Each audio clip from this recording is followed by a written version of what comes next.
Have you ever wondered what is the biggest spider in the world? Well, if you're talking about measuring in weight, it is the Goliath spider.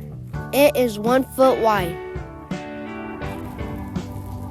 The Goliath spider eats roaches, rodents, and insects. And its predators are snakes, cheetahs, coyotes, humans, and honey badgers.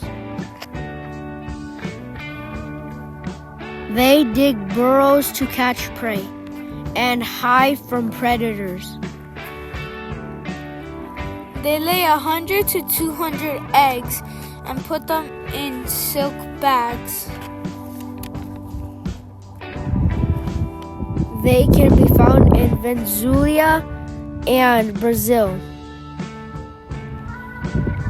They have toxic fangs but are non-toxic to humans. Female spiders can live up to 5 to 25 years and male 3 to 6 years. The Goliath spider is one of the heaviest spiders in the world, and their bite hurts a lot.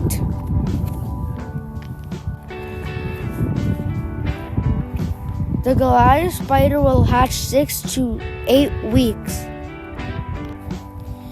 The female Goliath spider is sometimes aggressive when breeding.